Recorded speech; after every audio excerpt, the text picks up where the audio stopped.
Nako, breaking news, dito po ay bugbog sarado po si Ping, no? Ito po siya sabi natin na kailanman walang gumaganito sa kanya. No, kasi si Ping po ay mataas ang respeto ng karamihan. Nakita naman natin si Libiste kung paano siya ginalang. Kahit alam natin pa-delay-delay ang kanyang blue ribbon, etong si Libiste ginalang pa rin siya, kinakatakara almost sa pagrespeto sa kanya at pagkakilala sa kanya bilang dati siyang chief PNP, dating matapa, dating palaban, lahat talagang ginagalang si Pinky at hindi lang yan at ang iba sa kanya ay kinakatakutan to si Pinky. Pero kaisa-isang tao lang ang pumapalag sa kanya ngayon. Walang iba si Senator Dante Marcoleta. Wala niya pansin. Nakahanap siya ng katapat. Ganito lang kasimple yan. Ganito explanation niya. Oo, si Pinky magaling. Oo, dati siyang matagal na siyang senador, mahusay, magaling mag-imbestiga. Pero dahil nang yan, baliwala. Kung hindi mo gagawin lahat yung noon, ngayon, di ba? Ang pinag-uusapan ngayon, hindi tayo para bumalik sa nakaraan. Na para pag-usapan, kesyo magaling ka nakaraan, kesyo ganito ka nakaraan, ganito ginawa mo nakaraan. Hindi mahalaga yan. Ang mahalaga sa buhay na to, tandaan nyo, yung gagawin mo ngayon. Di ba? Ano ba yung gagawin mo ngayon? Napakahalagang papilyak. Ano yung napakahalagang papel na gagawin mo? Bilang Blue Ribbon Committee ka na inagaw mo kay Marcoleta, sabi ng iba, kaya na naman nagka-against si Marcoleta kasi inagawa ng committee ni Lacson eh. Of course! Natural! Siyempre! Di ba? Halimbawa, ganito. Ako gumagawa ng bahay. Diskarte ko, marunong ako gumawa ng bahay. Inagaw mo sa akin, tapos yung bahay nakikita ko, di mo ginagawa. Tapos yung taong bayan na-apektuwa. Siyempre, papalag ako. Di ba? Kaya isa sa mga dahilan kung bakit niya si Pinky nagkakaganito si Senator Marcoleta, hindi lang yon. At may malalim pang dahilan, yung sabihin mo at isplice mo yung video niya na sasabi mo give up. Di ba? Kayo nila Karpuet. Di ba? Tandi mo, hindi nyo tinapos yung video, pag nakarid ng give up na. Ang hirap sa mga to, yung video hindi inunawa. Kung talagang sinabi niya give up, at talagang pamimigay niya ang KIG, bakit yung video na sa huli sinabi niya, lumalabas para talagang pinaglalaban niya ang KIG? Kung talagang give up yan, makikita mo sa video, buong buok, sasabihin mo, wala na, give up talaga ni Marcoleta. Wala namang ganun eh, in-splice mo. Eto, bakit daw hindi pa makamove on si Senator Marcoleta tungkol sa give up na to kay Lacson? Natural na naman, bakit? Sinira mo pagkatao ni Senator Marcoleta. Kung ako senador, hindi lang ganyan naabuti mo sa akin. Mayat maya, bubungangaan kita. Mayat maya, pagsasalitaan kitang kung sari-sari, hindi naman kasamaan, no? Sari-sari pang-insulto gagawin ko sa'yo. Ipapaalala ko sa'yo kung ba't ka pinanganak. Di ba? Buti niya ito lang ginagawa sa Senator Marcoleta. Formalidad ang ginagawa niya sa'yo na pinapaalam niya sa'yo, Pinky, mali yung ginawa mo. Hindi ka man nag-edit. Yung bahay man, hindi ikaw ang gumawa. Pero ikaw nagpagawa, ikaw rin yun. Hindi ka man nag-edit, ikaw rin yun.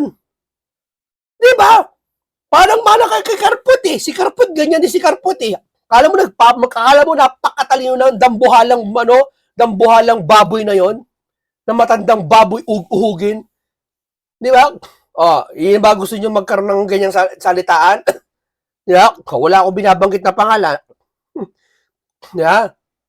Ito po si Senator Marcoleta po kung saan dito tinalakay niya po talagang itong si Pinky, binulgar po ang baho niya. At bukod sa pagbabaho, binulgar baho niya, nagulat syempre ang 23 na senador. Di ba? Bakit ganyan daw si Senator Marcoleta? Ganyan. May mga nagaganyan, syempre, may mga tumatas ang kilay, hindi natin narinig yan. Pero, may mga kampihan yan. Si Pinky, bilib na bilib yung ibang senador dyan. Kamping ibang senador dyan. Yeah? Yun doon sila bilib na bilib. Sa kabagalang bakit? Bumilib sila dahil sa mga ginawa noon. Yun. Kaya mga kababayan, yung assurance natin kay Pinky, nakabata yung ibang senador sa nakaraan. Hindi sa ngayon nagagawa. Kaya bilib na bilib sila kay Pinky dun pa sa nakaraang nagawa niya. Mga 2002, 2005, siyang PMP siya, ganyan. Bilib na bilib ibang senador. Pero ang pinakamahalaga ngayon, dapat bumilib ka, yung magagawa noon, nung Pinky na yun ngayon. Ano ba ginagawa niya ngayon? Wala. Sinisira credibility ni Senator Marcoleta. Di ba sa mga sa ex-Marines, ano hinahanap niya? Di ba credibility? kredibilidad, di ba? Inahanap niya. Si Senator Marcoleta, ba't sinisira niya ang kredibilidad ni Senator Marcoleta? Ha? Di ba? Ganyan ka ba mo umano? Ha? Di ba? O ito, panoorin po natin na binuking si Pinky ni Senator Marcoleta. Ginoong Pangulo, kahit pa marunong akong mag-splice o mag-edit, kailanman ay hindi ko ituturo kung ito ay gagamitin sa kamalian na magdudulot ng kalituhan o kapahamakan sa aking kapwa. Ang sabi nga niya, ang tama ay ipaglaban, ang mali ay labanan. From his own words, his own slogan, his own political battle cry, let us walk the talk. Tignan nyo ha, bakit niya sinabi to? Ha? Bakit ganito ka matagal, lumipas ng ilang linggo pero ngayon niya lang tinatapik to? Para hindi niya palalagpasin kasi ang isang mali kapag pinalagpas mo, hindi man niya ulitin, ha? Ulitin niya sa ibang paraan, ikaw ay parang binubuli-buli niya. Hindi papayag si Senator Marcoleta. Ya? Anong tingin mo, Pinky? Matatakot sa si Senator Marcoleta? Di ba? Ngek-ngek mo. Na? Respeto pwede pa. Ha? Respeto. Pwede kami respeto namin hanggang ngayon, pwede ka namin respeto. Kung aayusin mo yung para sa taong bayan. Kung gusto mo, ayaw mo talaga respeto, umalis ka sa bilang senador. Yun lang yun. Mr. President, I rise today on a matter of personal and collective privilege to clarify and stand for the truth amidst the barrage of twisted narratives thrown upon me these days. My position has always been clear. We will protect what is rightfully ours and firmly uphold our rights under international law. Any statement alleging that I said, suggested, or implied that we should give up the Calayan Island Group is completely false. I have never wavered on this principle, Mr. President, and I will not allow misinformation to distort what we all profess to die for.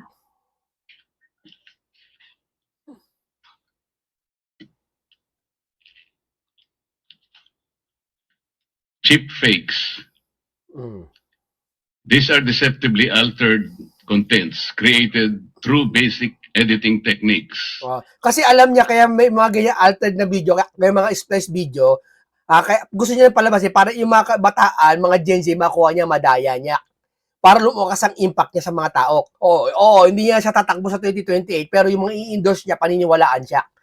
Maniwala ka sa akin yan, yung si Pinky, mang-i-endorse yan, Bago mag 2028, mag-i-endorse ng politiko yan, ganyan yan. Yung galawan, halatang halata Ganyan po mga galawan ng mga politiko kung saan inaakit yung mga tao. Tapos mag-i-endorse yan, i-endorse niya yung kakalabanin kay Sara, siyempre. Endorse ko ganito. Ganyan yan, ipapabango niya. May appear simple, yet the consequences are profound. With nothing more than selective splicing, omission, or rearrangement, narratives can be distorted, reputations can be damaged, and truth itself can be compromised. It is within this context that I seek to clarify the record and confront the dangers posed by deliberate misrepresentation. Mr. President, being one of the neophyte senators in this august chamber, I brought not only my passion to serve our countrymen, but also my hard-earned integrity as a public servant. I know for a fact that government officials should not be onion-skinned. At tunay naman pong isinabuhay ko ng maging matibay ang loob ko. Dahil sa ilang dekada ko nang nasa serbisyo, talaga naman pong samut-saring batikos at pangungutya na rin ang aking natanggap. Mr. President, criticisms per se, understandable, but intentional distortion of statements is clearly unacceptable. On 4 February 2026, the Commission on Appointments held a hearing for the confirmation of the ad interim appointments of the members of the Armed Forces of the Philippines.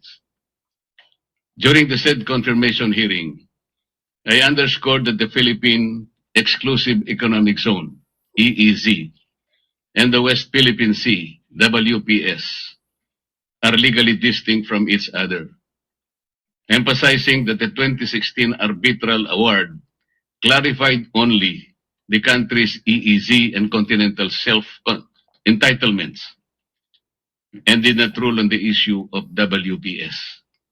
I further explained that certain Philippine-occupied features in the KIG lie beyond the EEZ.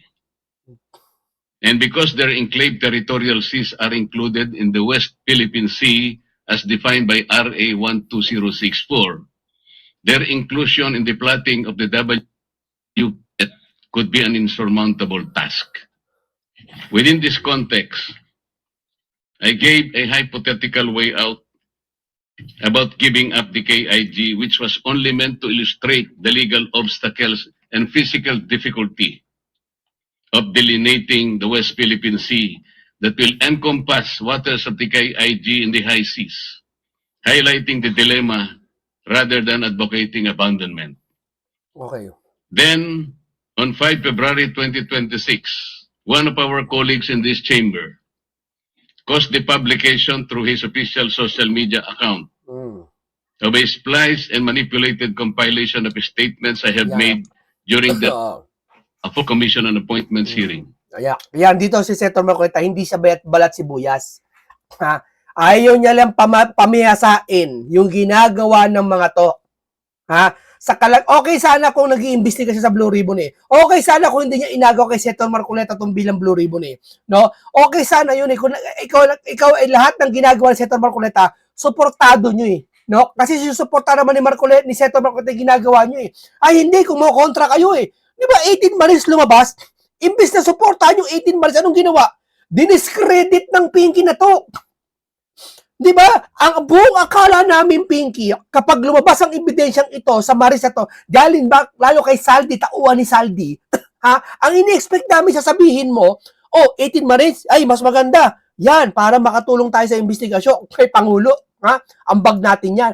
Para mas maganda, imbestigahan natin, imbitahan natin, kausapin natin, tanungin natin. Ay, hindi! Nakita niya, kayo, diniscredit. Walang pinagkaiba yan doon sa pagkain. Sabi ko nga nakakita ka ng minudo. Hindi mo pala titikman, sasabihin mo, pangit ang lasa niyan. Parang ganun. The said post presented a video compilation at sabay-sabay po nating panoorin ito. Kapatayan natin dito for something that is not even within our EEC. Ang gawin natin po para madali, i-give up natin yung KIG. Ang nag-govern pa rin yung international law. So atin yung Calayan Island Group. Hindi ka nahiya niyan, Pinky? Andiyan siya sa loob ng Senado. Sa loob ng Senado ginawa yan, yung mga senador nakatulala. Yan ang isang katangian ng senador na kung saan maging leader ng Pilipinas.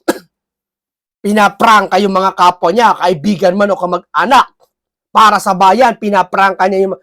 kung ako senador, gantong edad ko, kung pwede lang, at ako nakilala bilang senador, masasakit ang ulo nyo sa akin eh. Papangarapin nyo, umabsent na lang ako sa Senado. Di sasakit ang ulo nyo sa akin.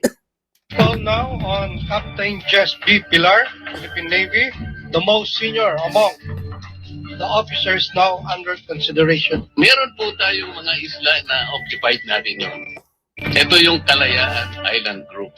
Ngunit, they are way beyond our EEC. Wala doon sa limit ng ating exclusive economic zone. Being a member of the armed forces, our seas, our rights, and our future, and we just stick to what is legally ours, what is stated in our law, sir. I'd like to congratulate you for responding very well and to the questions of the Honorable Marcoleta. In-displace niya, ang daya, di ba? Nandadaya niya yung tao, nililinlang niya. Mr. President, the video may appear to convey precisely the narrative it was designed to suggest. However, that impression is fundamentally misleading. Recognizing the implications of such a portrayal, I formally wrote to said colleague and sought clarification as to the purpose and intent of publishing a spliced video which seemed to have deliberately tweaked the import of my statements and portrayed in a manner as though I was advocating the surrender of a portion of our territory. Ayan po yung aking sulat, Mr. President, a one-page letter.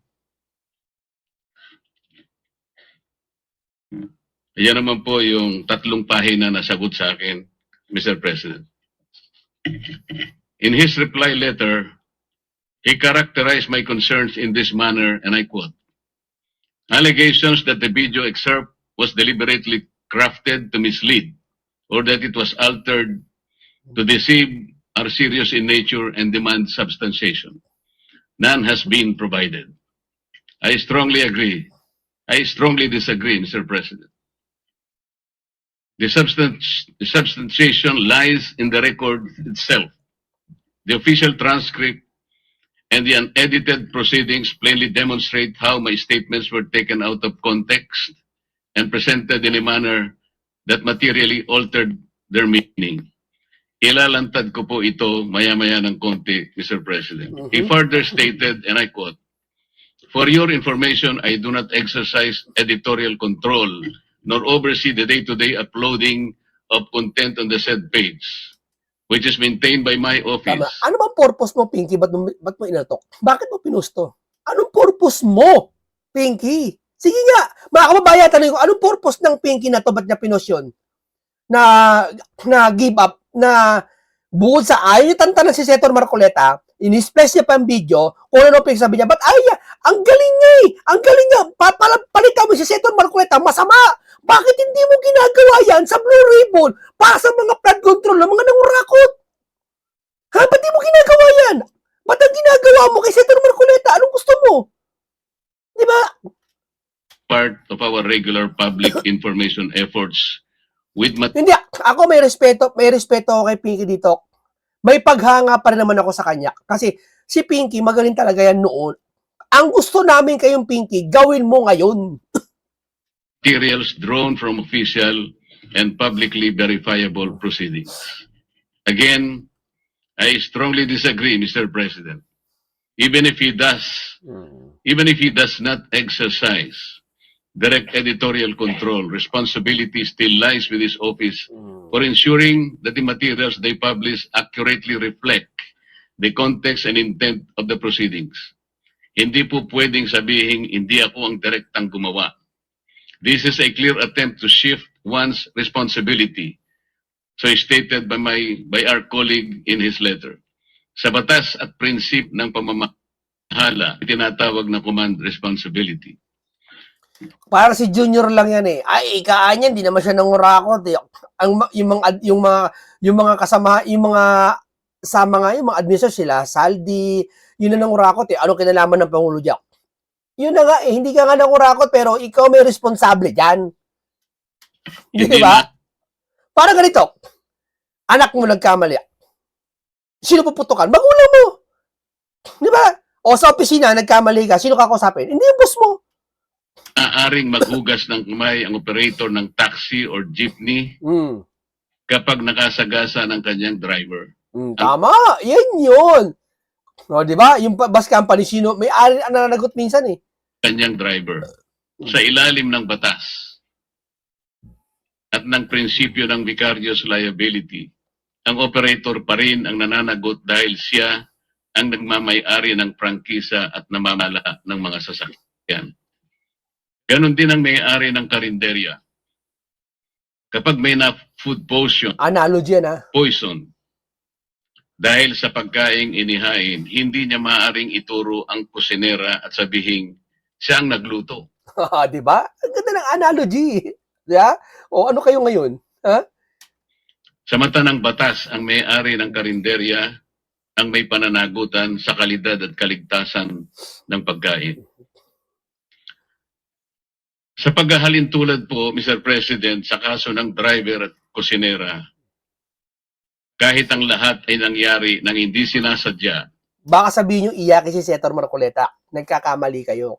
Kung si Senator Marcoleta isang private citizen lang, ha? Pwede nyo sabihin iyakin siya dahil inuulit-ulit niya pa to. Eh hindi, senador siya ng Pilipinas. Kung saan kabahagi siya ng mga investigasyon na nangyayari ngayon sa flood control na gusto niya asikasuhin, bagay na hindi ginagawa ni Pinky. Kaya siya nagkakaganito. nananagot pa rin ang may-ari. Sa kaso ng splice video, na maliwanag namang sinadya. Sinadya. Lalo Pinos niya eh. dapat managot 5 million, 7 million views niya eh. ang may-ari. Lalo pa kung siya ay talaga namang sangkot sa paggawa nito. Ikaw ba magpo-post ka, Pinky? Alam ko di mo inedit yan, may editor ka. Ikaw ba naman, di ba kinonsulta ng editor mo yan, pinanood muna sa'yo bago i-post? Pinanood muna yan. Mo muna. Lastly, said colleague maintained that the video merely reflects what was posted in the Commission's official broadcast, and I quote, "Be that as it may, an objective viewing of the subject video would show that it is merely an excerpt from the official live broadcast of the Commission on Appointments hearing." Again, I strongly disagree, Mr. President. The truth is, it is a corrupted excerpt taken from the official live broadcast of the Commission on Appointments, presented in a way that selectively edited or rearranged my words for the purpose of distorting the meaning and misleading the people. Mr. President, his explanations do not address the central issue. The concern is not the source of the footage, but the manner in which it was spliced and deceptively presented. Appearances, as we know, can be engineered. The compilation was not an honest representation of the proceedings. What was shown was not the substance of the discussion, but manufactured expression. One that rearranged fragments of my remarks to create a meaning I neither intended nor expressed. Mr. President, kung ang simpleng pahayag nga ay nabibigyan ng iba't ibang interpretasyon, depende kung sino ang nakakarinig. Paano pa kaya ang pinagsama-sama at pinagtagpi-tagping piraso ng salaysay? Hindi ba't mas maraming malilihis sa tunay na konteksto at mensahe na nais maiparating? These statements were maliciously lifted, compiled, and used without consideration of its context. The complete transcript of the hearing would clearly show that there was no intent to surrender our rightful territory. As I previously said, it was only to illustrate the Herculean task of delimiting the West Philippine Sea in relation to the enclave territorial seas of each of the occupied and claimed features in the Calayan Island Group, most of which lie in the high seas. Di ba, nakaraang, sabi ni Senator Marcoleta, sa China, yung agawan na yan. Iba yung agawan sa China sa pakikipagrelasyon sa China.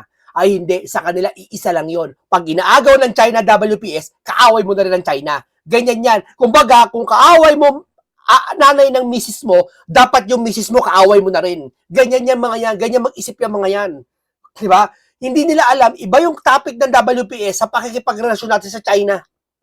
Gusto ng Senator Marcoleta, diplomasya. Ayaw nila, ngayon, asan niya si Bendalo, si Erwin? Di ba nagkipag-diplomasya ngayon sa China? Di kinain yung suka nyo. Di ba? Di tama na naman si Senator Marcoleta.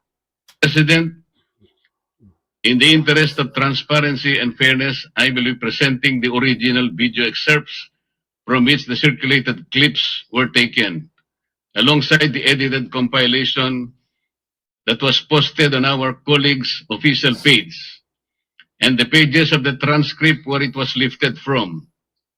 By laying them side by side, we and the public will clearly see how particular statements were extracted from different portions of the hearing and rearranged in sequence to construct a narrative that did not exist in the actual exchange. The comparison will demonstrate in concrete terms how selective cutting and reordering of remarks can transform a hypothetical illustration into what falsely appears to be a categorical position. In doing so, I seek clarity so that the record may speak for itself, complete and unaltered.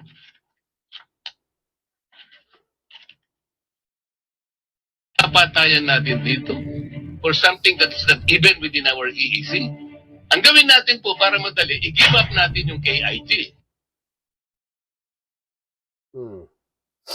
Ano ba talaga ipagpapatayan natin dito?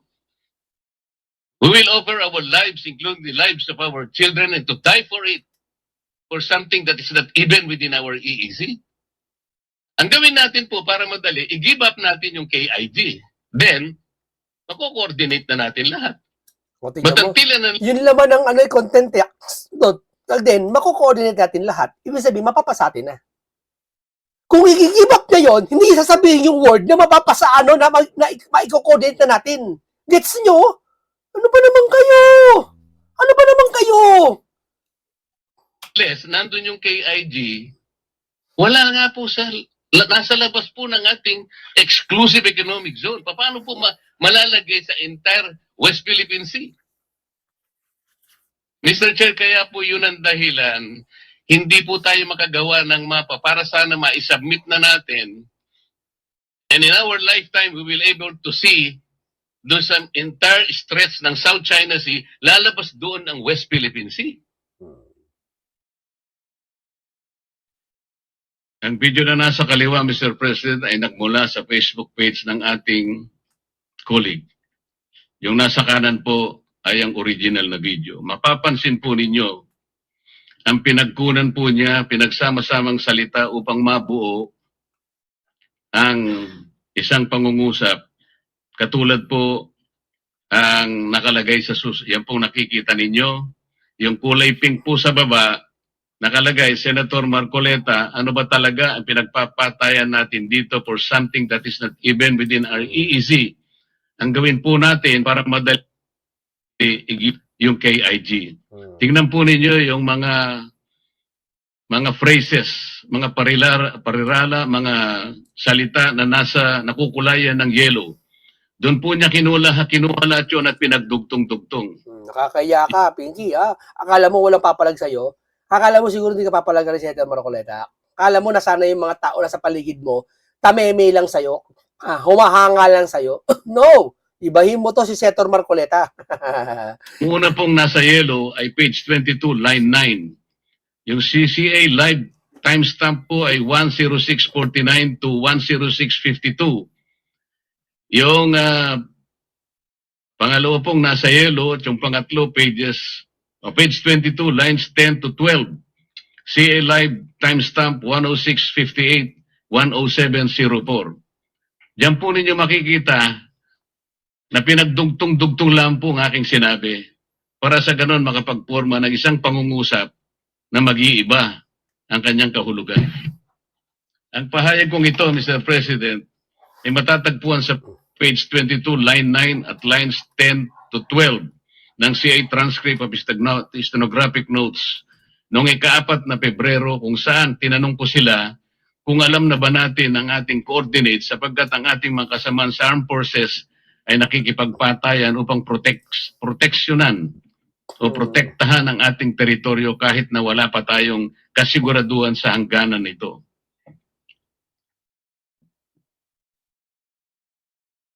Nag-govern pa rin yung international law. So atin yung Kalayaan Island Group.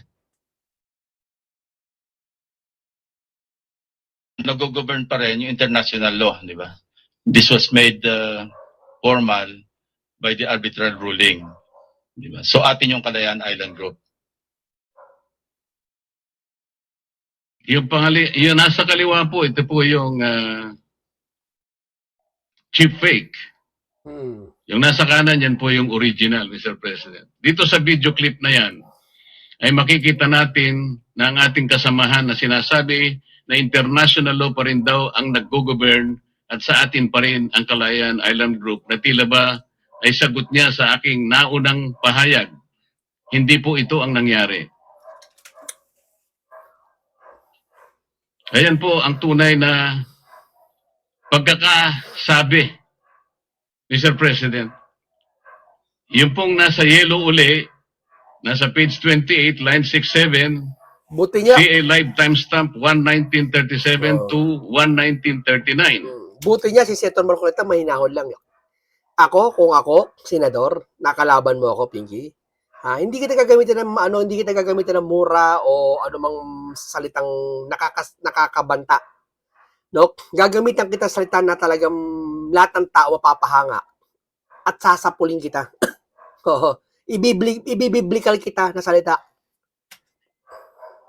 Hanggang sa huling Dilao, Mr. President, page 28, line 8, CA live timestamp 11945-11947.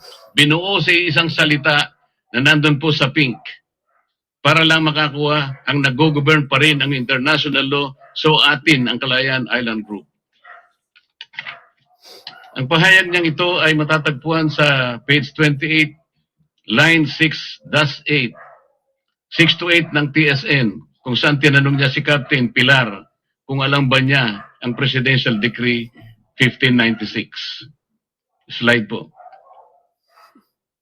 Nakukulayan ng kulay dilaw na kanilang pinagdugtong-dugtong para magawa po yung isang pangungusap na nandyan po sa pink color.